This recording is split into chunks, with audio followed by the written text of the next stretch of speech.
Well, I know a lot of you have been wondering what dating culture looks like in China because it's completely different from the Western world. Anyways, guys, let's watch some videos from people living in China and those that have been to China to tell us what the difference is between relationship in China versus in the United States. China and the United States are such polar opposite countries in a lot of different ways, but there are a lot of similarities between them. And the most shocking similarity I have come across so far is the Chinese women, they're also sick of the men. They are done. And the reason I was so shocked by this is in Chinese culture, I cannot even describe the importance placed on women to get married and to have children. There's this term used in China, 生女, which means leftover woman. If you're a woman that has hit 30 years old and you're not married, you're called a leftover woman. But as I've spoken to the girls my age in China, I've been shocked to find out that the girls, they do not want to get married. They do not want to date anymore. Just like the United States. I went to a marriage market in Kunming and I met this girl who works in matchmaking. So I asked her, do young people actually like these marriage markets? Because, it seemed pretty bizarre to me. And she was telling me that in the smaller cities where, the culture is still a bit more traditional, like Kunming and other regions, that these marriage markets are still kind of popular because people still want to find a husband or a wife. She had just moved from Shanghai, but in Shanghai, the marriage markets are starting to die out because, and I have heard this from multiple people, the girls in Shanghai, they're beautiful, they're feminist, they're independent, they're rich, and they do not want to settle or change their lifestyle for a man or risk their freedom to get married and have kids. And I've spoken to girls from more rural areas and from the cities. And even if they themselves have a boyfriend or, really want to get married, they will tell me that yes, their sister or their friends, a lot of them nowadays are not interested in dating and they don't want to get married. When I ask them why this is happening, they say the main reason is that girls have gotten smarter, they have more career opportunities, and because of that, they have more freedom and independence. And because of that, their standards have gotten higher. However, as the women's standards have gotten higher, the behavior of the men have not improved.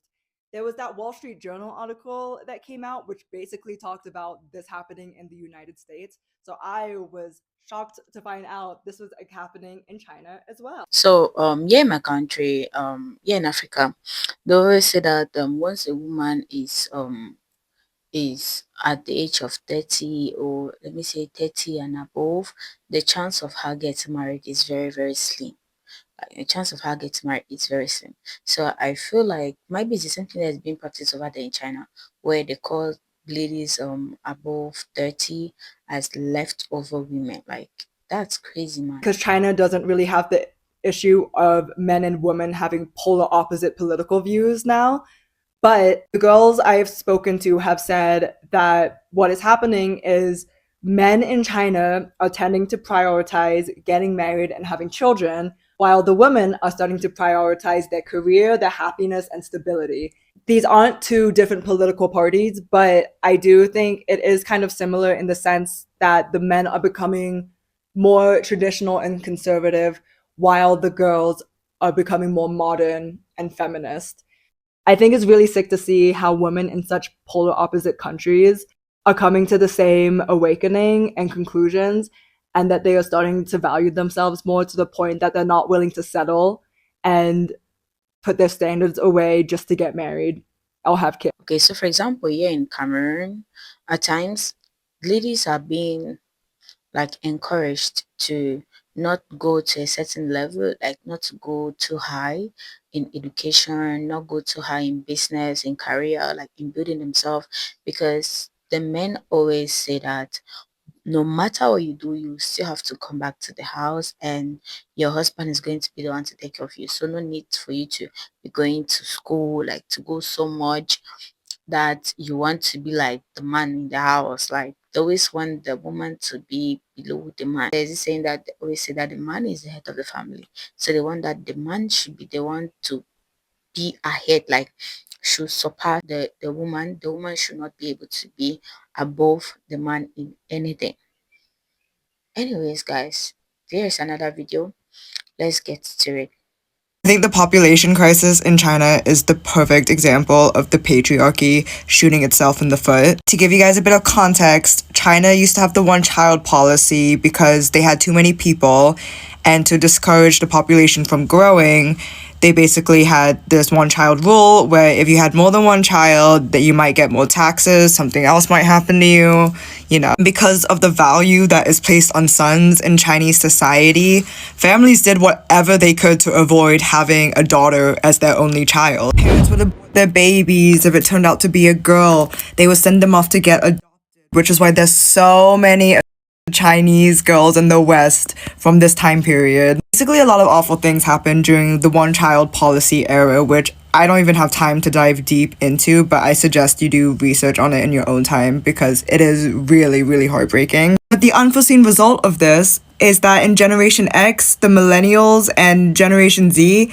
there are way more men than women. The ironic effect now is that the women have more power. Since there's so many men, the women get their pick at who they want to date, who they want to marry. And as basic economics goes, the less of something there is, the value of it goes up. And with how Chinese wedding customs go, when you get married, the guy has to pay a dowry, like a lot of money, to the girl's family. So Chinese parents of girls, they're kind of loving it now because they can negotiate pretty high dowries because a lot of the men know the chances of finding another option are pretty slim, or it's not as high as it would be in other places. This is interesting.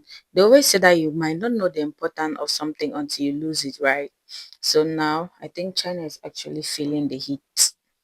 Well, guys, please comment in the comment section what you think, and let's move to the next video.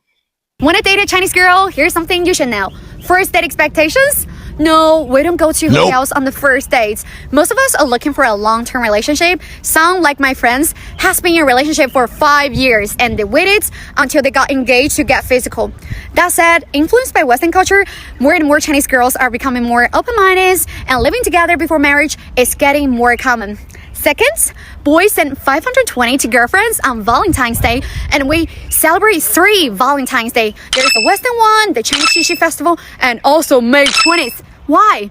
Cause May 20th sounds like I love you in Chinese, and if a guy is stuck for a gift idea, he might send 520 or 1,314 yuan, which represent I love you and forever in Chinese.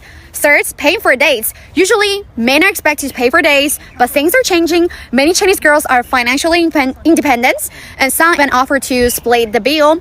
So, in Chinese dating culture, tradition is clashing with Western influences. So, what's dating like in your country? What else do you want to know about dating here in China? Drop your question in the comment section. This is amazing. Like, this is fantastic. Imagine that you get paid for Valentine's Day. That's amazing. First of all, we are still in January and February is just next month. So Valentine's Day is still coming. Anyways, I think that's cool. That's cool. And I also love the fact that the ladies are now getting more independent. Yeah. So it's really, really interesting. If you have any additional dating cultural shock or anything dating from China that you know that you want to share, please comment in the comment section. Do not forget to like, subscribe, and share. I'll see you in my next video. Bye.